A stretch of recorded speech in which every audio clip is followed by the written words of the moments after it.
Hi, for today's video, ang ituturo ko sa inyo ay kung paano gumamit ng laminating machine. So, ito ang ginagamit kong laminating machine. Tuturo ko sa inyo kung paano ito gamitin. Mabilis at magandang gamitin ito. So, simulan na natin. So, una, kukunin mo yung plug, tapos sasaksak muna natin. Andito. O, diba ayaw nitong masaksak. So, ayan. Pag okay na siya, so, ayan, nasaksak na natin siya. Pagka nakasaksak na siya, iilaw siya, mag-blink siya ng yun. Pero hindi pa yan naka-on. I-on pa natin yan. Pero bago natin simulan, papakita ko muna sa inyo kasi nung nabili ko to, ayan siya, yung laminating machine, tapos meron siyang laman sa loob. So, ito yung ano nga bang tawag dito? Para siyang cutting board. So, ayan, isa yan sa kasama sa laminating machine. Saka ito. Meron siyang free na ring. Ayan, hindi yata kita. Ayan. Tapos meron din siyang free na puncher. Ayan, may kasama rin yun. Tsaka may kasama rin siyang corner puncher. So, ayan, dito sa side. Palitin natin sila. Ayan, dito pa yan tinatanggal dyan. Ayan sila dyan. Kahit ginagamit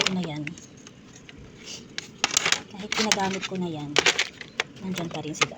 So, ayan. So, start na natin kung paano siya gamitin. So, bali, ipe-press natin to para i-power on.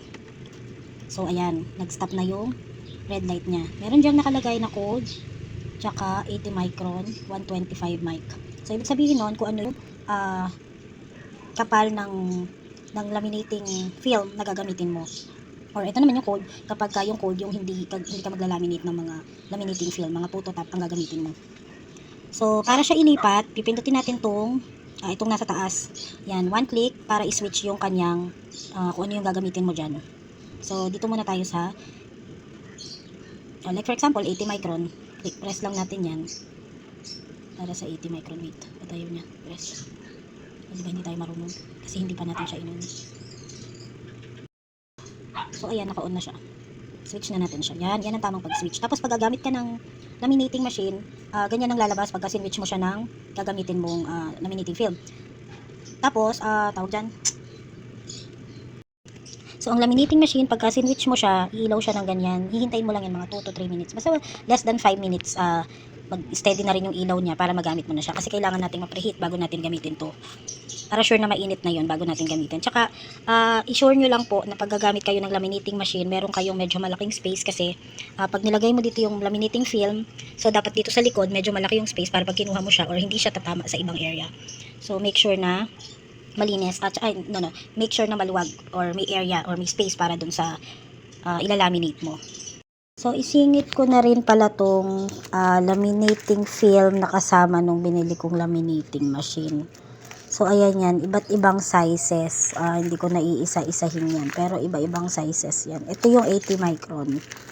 Tapos, dito naman sa isa, ito yung 125 micron. A4 size naman siya. So, ayan.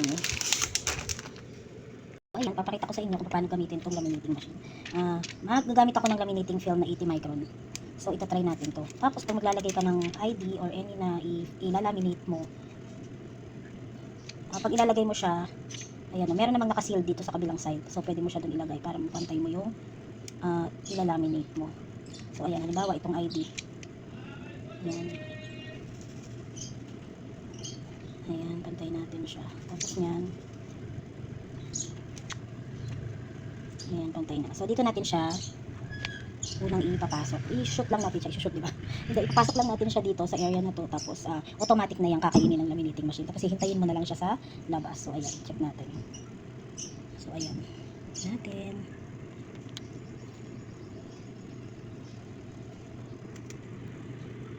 So, ayun.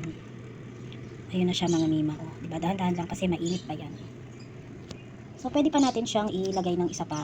Diba? Nagmukha na ulit bago yung ano ko. Medyo mainit pa siya. So, pwede pa natin siyang ilagay kung hindi pa tayo masaya dun sa pag ano natin. So, ayan. Ayan, hintayin lang natin hanggang lumabas ulit siya doon sa likod. Ayun siya. Oh. Okay, thumbs. Ayan siya guys. Ayan, medyo nabalaktot na ba yung mainit. So ayan, pwede ka namang gumamit ng ibang laminating film, yung mas makapal, kasi ang 80 micron medyo manipis pa to para sa akin. So gamit ka ng medyo makapal. So ayan, tapos bali hindi tayo natapos kanina, no? So itong, yun na nga, kasi natigil siya sa 80 micron kasi yun yung ginamit ko. So switch mo lang siya dun sa 125 micron kung yun ang gagamitin mo. Press mo lang ulit siya. Tapos hintayin mo lang ulit na magkaroon ng, hintayin mo lang ulit na mag-steady yung green light para magamit mo na siya. Ibig sabihin, okay na yun. Na-preheat na natin siya. So that's all for now. Thank you for watching. So kung paano naman siya patayin, back lang natin siya from 1 to, ayan, nandiyan na siya sa cool. Tapos power click mo na lang to. Ayan, so wala na ulit. Tapos unplug mo na lang. That's all. Thank you. So bali guys, ito yung kasama niya. Yung binili ko siya. Yan yon, isang set sila. Mura ko lang siya nabili sa Shopee. So yung link ilagay ko na lang diyan sa comment box or dito sa video ko. Check nyo na lang diyan. Bye mga Mima.